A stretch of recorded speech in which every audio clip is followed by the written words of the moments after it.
Vocês já sentiram que não deveriam estar em um lugar? Eu, o Léo, a Bia e o Caio tínhamos esse hobby perigoso, exploração urbana. Em um sábado de tédio, decidimos invadir uma antiga fábrica de tecidos desativada no interior. O lugar era gigante, e as fotos que vimos na internet não faziam justiça ao tamanho real daquela carcaça de metal e concreto. Estávamos armados com câmeras, um drone e muita coragem estúpida. O Léo e eu queríamos fazer umas imagens épicas, enquanto a Bia e o Caio só queriam a adrenalina. Cortamos a grade de proteção, que já estava meio aberta, e entramos no pátio principal. O silêncio era absoluto, interrompido apenas pelo som dos nossos passos no cascalho seco da entrada. Assim que cruzamos o portal de entrada, o ar ficou pesado. Era aquele cheiro clássico de mofo e óleo industrial velho. Acendemos nossas lanternas. Eu tinha investido quase R$300 em uma lanterna profissional que podia cegar alguém se batesse direto no olho.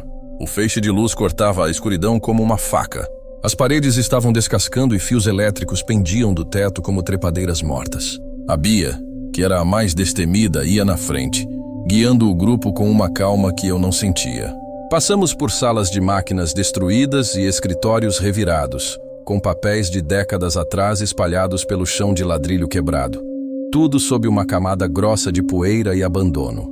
Decidimos descer até o subsolo, a parte mais detonada da fábrica. Lá embaixo o clima mudou drasticamente. A umidade era tanta que dava para sentir na pele. Foi quando vimos a primeira coisa estranha. Um símbolo enorme pintado no chão com o que parecia ser tinta preta fosca. Não era um grafite comum. Era um desenho ritualístico. Um círculo com formas geométricas bizarras dentro. Aquilo me deu um calafrio instantâneo, mas como exploradores metidos a corajosos, ignoramos o sinal. Achamos que era só algum grupo de adolescentes querendo assustar curiosos. Mal sabíamos que o perigo ali era real e estava muito mais perto do que imaginávamos. Saímos dali rápido para o segundo andar. No segundo andar, encontramos uma área de depósito com paredes brancas, perfeitas para as fotos que o Léo queria. Ele montou o tripé e começamos a ajustar as luzes, enquanto a Bia e o Caio disseram que iam subir para o telhado para tentar decolar o drone de um ponto mais alto. Eles sumiram no corredor escuro e ficamos apenas eu e o Léo ali, concentrados no trabalho. O silêncio da fábrica começou a incomodar meus ouvidos. Eu me afastei uns metros para checar a iluminação de outro ângulo, deixando o Léo terminando de configurar a câmera. Por 5 minutos fiquei ali, admirando o contraste das sombras nas vigas de ferro, até que um grito do Léo quebrou o silêncio. Ele parecia furioso. Ele veio até mim perguntando por que eu tinha pegado a mochila de equipamentos dele. Eu jurei que não tinha saído do corredor.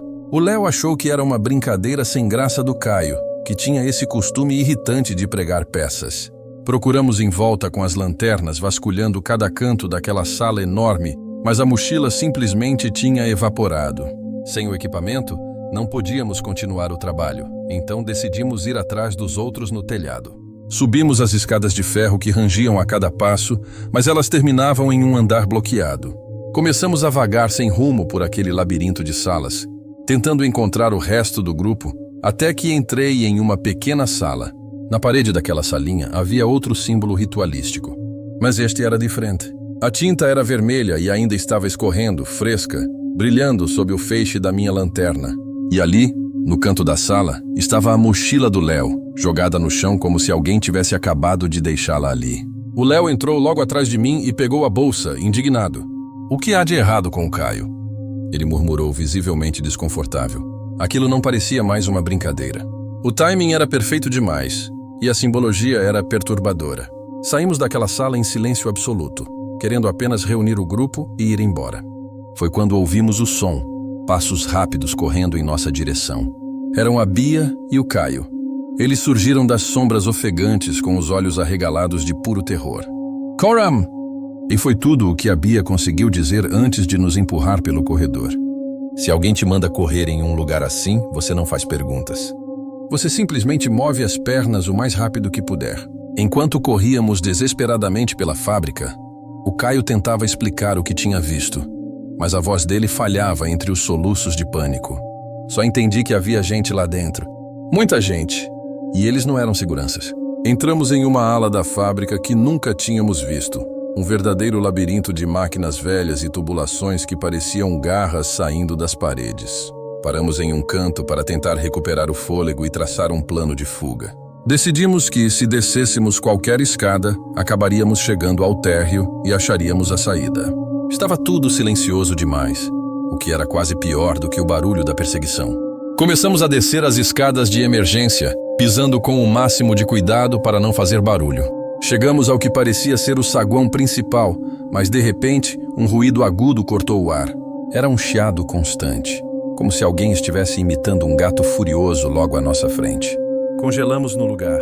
Nossas lanternas estavam apagadas, mas podíamos sentir a presença de algo ou alguém naquela escuridão densa.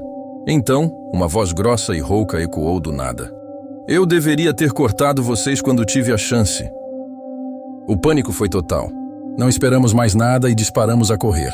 Dessa vez, ouvi claramente vários pares de pés batendo no chão de cimento atrás de nós. Eles gritavam coisas horríveis, dizendo que iam nos pegar e que já tinham cercado todas as saídas da fábrica. Foi o momento mais aterrorizante da minha vida. Achei que íamos morrer ali, cercados por maníacos em um prédio esquecido. Por sorte, o Léo tinha um senso de direção incrível, e após uma curva desesperada, avistamos a porta de entrada. Atravessamos a grade como se nossas vidas dependessem disso, e de fato dependiam. Só paramos de correr quando chegamos ao carro e o Caio saiu acelerando como um louco. Já no asfalto, a Bia contou o que eles viram. No quarto andar, encontraram 3 figuras usando mantos escuros, sentadas em círculo no chão, focadas em um jogo estranho com pedras e mármores. Assim que perceberam a presença deles, os vultos se levantaram com uma agilidade desumana. A teoria é que eles estavam nos observando o tempo todo e pegaram a mochila só para nos atrair para mais fundo na fábrica. Nunca voltamos lá, mas a imagem daquelas figuras e o som daquela voz no escuro ainda me assombram. Algumas portas nunca devem ser abertas.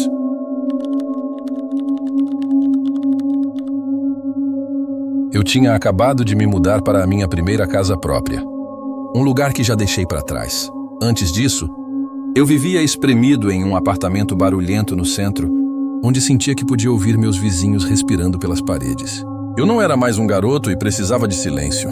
Aluguei uma casa pequena de um andar em uma cidade litorânea isolada, escondida atrás de uma linha de pinheiros com uma estrada de brita estreita. Não havia muito o que dizer sobre a casa. Tinha 2 quartos pequenos, uma cozinha antiga e um banheiro apertado. Mas era pacífica, e os vizinhos mais próximos ficavam longe o suficiente para estarem fora de vista e de audição. Conseguir trabalho naquela região foi frustrante, mas finalmente me estabeleci. Entre as horas de serviço e a exaustão geral, eu não tinha uma rotina social e vivia basicamente de comida para a viagem, mantendo-me isolado, o que não me incomodava nem um pouco. Esta noite específica aconteceu no final de outubro. Cheguei do trabalho por volta das 21h45, depois de um daqueles turnos mentalmente desgastantes em que tudo o que você quer é comida e um lugar quieto para sentar. Tirei minhas botas, troquei de roupa e pedi comida chinesa de um lugar que já conhecia. Como não havia aplicativos de entrega que atendiam aquela área isolada, as opções eram limitadas a quem aceitasse dirigir até lá. Pouco depois das 22 horas, a campainha tocou. Lembro-me de pensar que a entrega tinha sido incrivelmente rápida. Fui até a porta da frente e olhei pelo olho mágico. Havia um homem parado lá, vestindo um moletom com capuz e jeans, com as mãos nos bolsos. Mas ele não tinha comida nenhuma com ele. Sem sacola, sem recibo, nada que indicasse ser um entregador. Eu deveria ter percebido o que estava acontecendo mais cedo, mas meu cérebro estava operando com pouca energia e eu não estava raciocinando direito. Contra o meu bom senso, abri a porta apenas uma fresta, mantendo a corrente de segurança travada. Perguntei se ele estava com a comida. Ele hesitou por alguns segundos e então assentiu, dizendo algo sobre querer conferir o pedido antes de pegá-lo no carro. Foi nesse momento que recobrei os sentidos. Eu disse claramente que se ele não trouxesse a comida até a porta, eu chamaria a polícia imediatamente. Em vez de responder, ele resmungou algo baixo, virou as costas e caminhou pela entrada até desaparecer na escuridão. Fiquei observando com o estômago embrulhado, pensando se deveria ter dito algo mais. Decidi ficar em silêncio, o que ainda considero a decisão mais inteligente a se tomar em uma situação de risco dessas. Fechei a porta e a tranquei com todas as travas. Peguei meu telefone e liguei diretamente para o restaurante.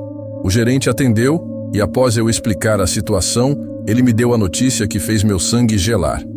A comida ainda nem tinha saído da cozinha.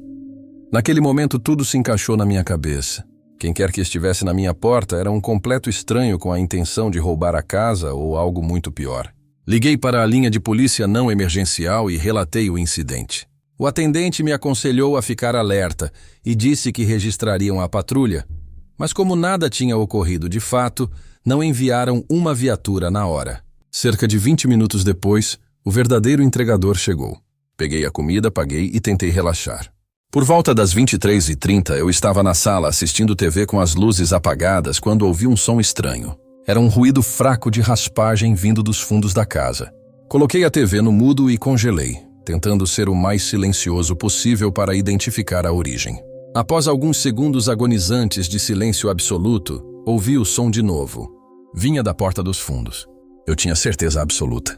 Olhei fixamente para a porta e, para meu horror, a maçaneta começou a girar levemente. Alguém estava testando a tranca pelo lado de fora. Sem pensar duas vezes, liguei para o 911 em silêncio e relatei o que estava acontecendo.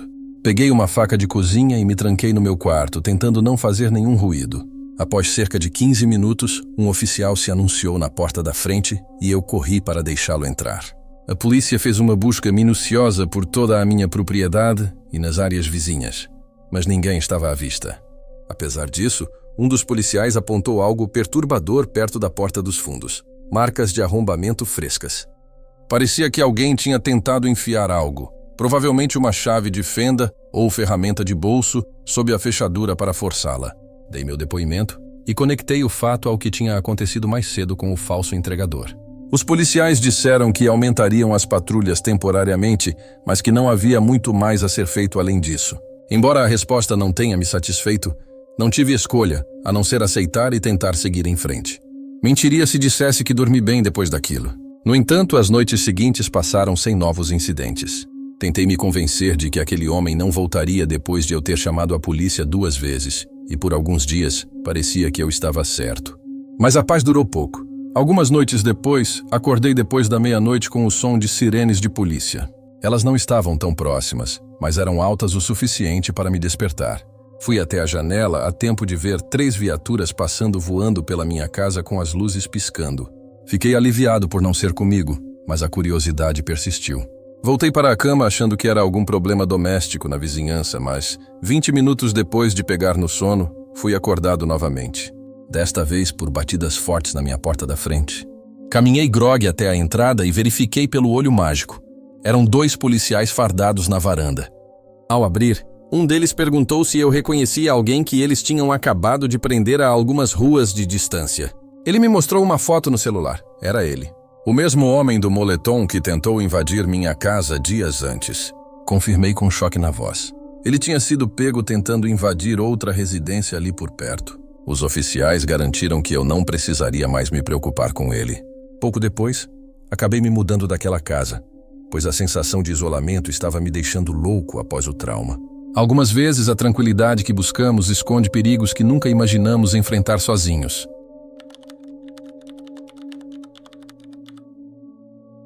Eu sou a Marina, analista de sistemas, e tenho um hábito estranho em bares. Finjo ser ingênua para ver como os homens reagem. No verão passado, eu estava na minha cidade natal para economizar e saí com minha amiga Gabi. Estávamos em um lounge badalado, o tipo de lugar que sempre está lotado. Eu não sou nenhum gênio, mas definitivamente não sou boba, só gosto de testar as intenções das pessoas. Naquela noite, 2 caras, Theo e Bruno, se aproximaram de nós.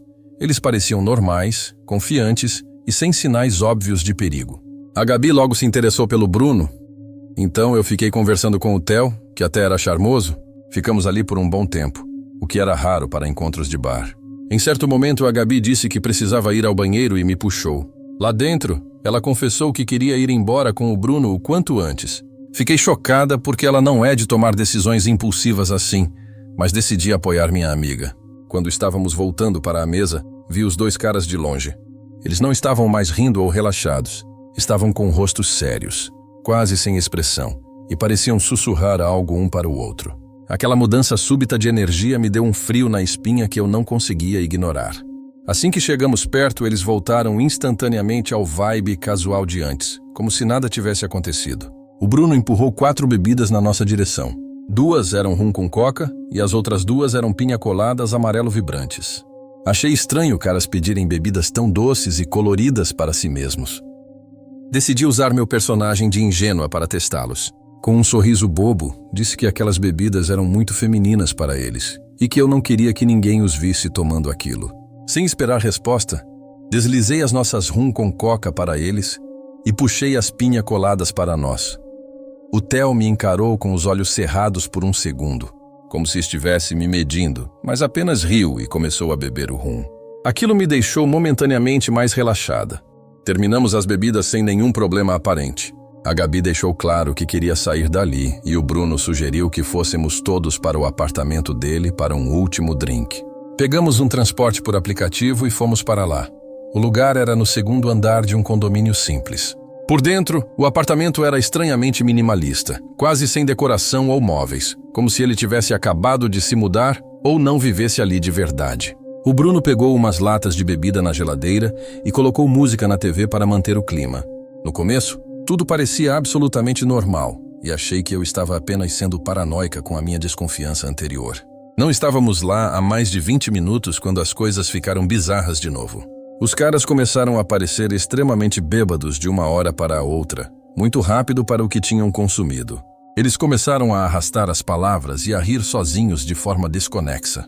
E então, diante dos nossos olhos, os dois simplesmente desmaiaram no sofá, um logo após o outro. Foi uma cena horripilante. Minha suspeita inicial de que eles tinham mexido nas nossas bebidas foi confirmada ali mesmo.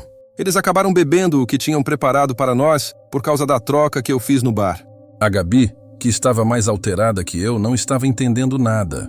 A Gabi correu até o Bruno e tentou acordá-lo com tapas, mas ele estava completamente apagado.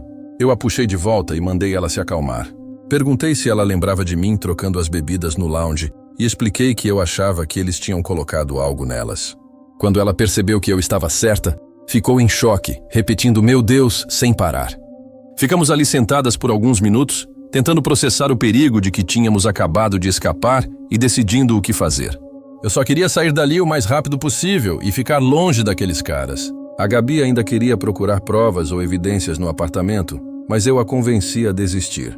Nós não somos detetives e não íamos revirar o lugar sem saber o que procurar. Depois de insistir muito, consegui tirar a Gabi de lá.